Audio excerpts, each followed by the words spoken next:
नमस्कार दोस्तों, स्वागत है आप सभी का मेरे YouTube चैनल स्टेनो गुरु शिवा में। दोस्तों शुरू करते हैं आज की एडवांस डिक्टेशन। गति लेखन संख्या 116। गति 80 शब्द प्रति मिनट। स्टार्ट। धर्म और आस्था आम लोगों की जिंदगी के बेहद संवेदनशील विषय रहे हैं। अगर कोई व्यक्ति इसमें सुधार की अपेक्षा से कुछ कह रहा हो तो ऐसा किसी की भावनाओं को चोट पहुंचाए बिना भी किया जा सकता है। इसके लिए समाज की संरचना और उसमें धारणाओं के निर्माण की जड़ों को समझने की जरूरत होती है। लेकिन अगर आवेश में आकर या फिर महज अपनी राजनीति चमकाने के लिए धर्म को लक्ष्य करके नाहक ही कोई टिप्पणी की जाती है तो इससे विवाद और टकराव पैदा होने के अलावा कुछ हासिल नहीं होता। किसी खास विचारधारा का समर्थक होने के नाते अन्य परंपराओं को लेकर मत भिन्नता कोई नई बात नहीं है। प्राचीन काल से सभी धर्म और मतों के बीच वैचारिक असहमतियां और बहसें रही हैं।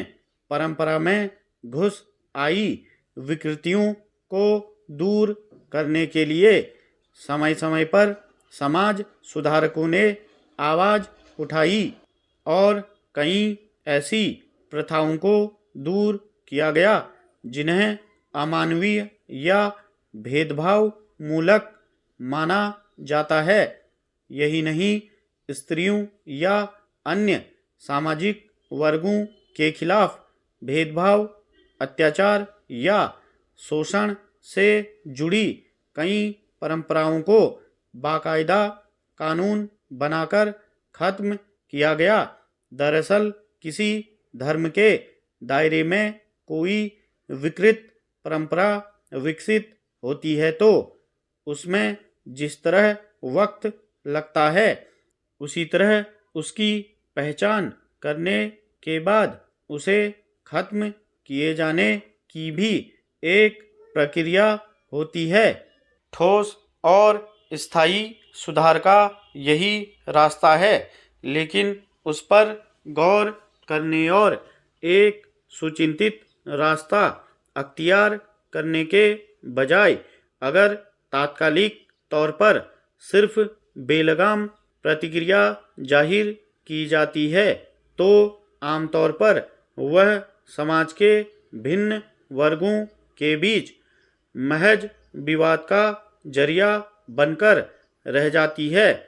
खास तौर पर राजनीतिकों और नेताओं को इस तरह के विवादित बोल से बचने की जरूरत होती है, क्योंकि समाज की दिशा तय करने में उनका खासा प्रभाव होता है और उनका एक व्यापक समर्थक वर्ग भी होता है।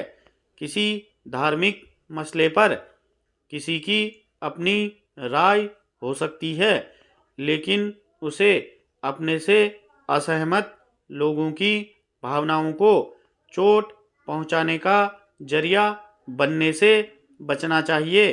यह ध्यान रखने की जरूरत है कि राजनेताओं के मुंह से निकली बात के असर की रफ्तार थोड़ी तेज होती है। भड़काने वाले बयानों के बाद नाहक ही विवाद की ऐसी स्थितियां पैदा हो जा सकती है जिसे संभालने के लिए खुद नेताओं को अतिरिक्त ऊर्जा लगानी पड़ती है। भारत अपनी विविधता की संस्कृति के लिए ही जाना जाता रहा है। यहाँ अनेक धर्म मत के लोग सदियों से मिलजुल कर एक साथ रहते आए हैं और आमतौर पर एक दूसरे की आस्थाओं का सम्मान भी करते हैं। स्टॉप।